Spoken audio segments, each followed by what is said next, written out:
Assalamualaikum warahmatullahi wabarakatuh. We from Group 4 would like to present today material which is interacting and empathizing with others, communicate cross-culture. Before that, I will introduce myself. My name is Fitria Aryani as moderator and presenter, and my partner Yani Novitasari and Sofia Wirdani as presenter. Well, let's just go straight to the first material I will explain. Interacting and empathizing with others across culture involves developing the ability to understand and appreciate the perspectives and values of people from different cultural backgrounds. This includes learning about other cultures, being open to new ideas, and actively listening to others. Interacting and empathizing with others, especially cross-culturalists, is crucial for fostering understanding, building relationships, navigating different social environments. Okay, and then the next, effective communication across culture required sensitivity, empathy, and adaptability. Sensitivity. Cultural sensitivity refers to ability to observe, empathize, and adapt behavior approach in cross-cultural interaction. It involves being aware of and respecting cultural differences, including language, custom, and norms. And the next, empathy. Empathy is a way to understand others we can respect and fulfill difference and adapt our communication style through that understanding of others. It involves putting oneself in another's shoes and imagining how the make fostering a sense of solidarity through understanding and shared feelings. And the last, adaptability. Adaptability is key when communication cross-culture. One usual communication style may not always be the most effective in different cultural contexts. It involves being flexible and open to feedback, adjusting communication style to suit the cultural norms. Okay, first one, cultivate empathy. Empathy is the ability to understand and share the feelings and perspective of others. Cultivate empathy by actively listening to others, putting yourself in their shoes, and considering their and expresses emotion and perspective.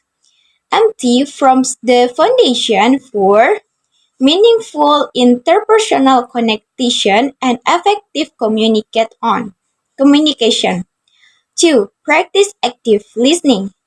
Active listening involves fully concentrating on what the other person is saying, understanding their message, and responding thoughtfully. Pay attention and to both verbal and nonverbal cues such as a tone, voice, body language, and facial experience.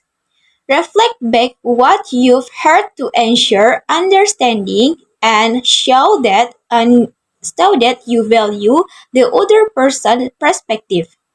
Next, be open-minded. Offer intercultural interaction with an open-minded and a willingness to learn from others.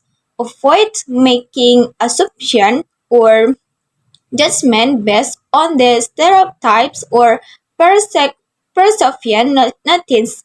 Embrace culture differences as opportunities for learning and growth and be receptive and new ideas and perspectives. Next, respect culture differences. Respect culture differences in communication styles, social norms, and value. Be mindful of culture differences in greetings, gesture, personal space and hierarchy, adapt your communication style and behavior to fit the cultural context while still remaining true to your own value and identity. Next, clarify and convey understanding. In cross-cultural communication, misunderstanding can arise due to differences in language or cultural interpretation. Clarify and convey understanding by asking questions, paraphrasing, and speaking feedback. Don't hesitate to ask for clarification if something is unclear, and be patient and respectful in explaining our perspective. Okay, next, use plain language and avoid jargon. When communicating across culture, use plain language and avoid complex vocabulary, idioms, or jargon that might be unfamiliar to the other person.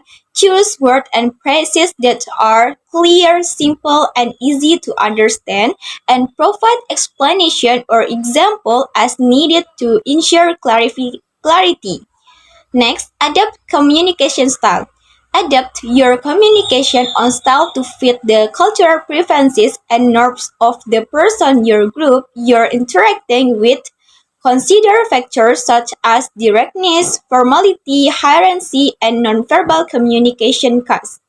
Flexibility and adaptability and communication are essential for building rapport and fostering effective relationships. Next, build trust and rapport. Build trust and rapport by showing quickening interest, respect, and empathy towards the others. Find common ground and share interest to the establish connection and foster mutual understanding. Be patient and invite time and effort in building responsive as trust is essential for effective communication across cultures. Next, practice culture sensitivity. Practice culture sensitivity by being aware of respectful towards cultural differences and avoid behavior and comments that might be perceived as insensitive or offensive. Educate yourself about different cultures and customs and be willing to apologize and learn from mistakes in initial culture focus occur. And the last one, see feedback and learn. See feedback from others, especially from individuals from different culture backgrounds to understand how your communication style and behavior and provide. Use feedback as an opportunity for learning and self-improvement and continue and adapt it and refine your communication skill across cultures. Okay, maybe that's all for me. Thank you. Okay, the next material about interacting and empathizing with other. The ability to interact and empathize with other is an important skill in everyday life. Here are some tips to improve with this ability. 1. Practice active listening. Focus your full attention on what the other person is saying. Don't interrupt and show that you are listening by nodding your head or responding verbally. Next, pay attention to body language and tone of voice. Nonverbal communication such as eye contact, facial expression, and gesture can provide clues about a person's feeling and emotion. Okay, next, show curiosity and interest in the other person. Ask open-ended questions that encourage them to share more about themselves, their experiences, and viewpoints. Next, 3. Put yourself in the other person's shoes. Think about how you would feel in the same situation, and so that you understand perspective. And the last, give constructive and positive feedback. Avoid ethic criticism and focus on giving constructive suggestion for future improvement. Thank you for attention. Assalamualaikum warahmatullahi wabarakatuh.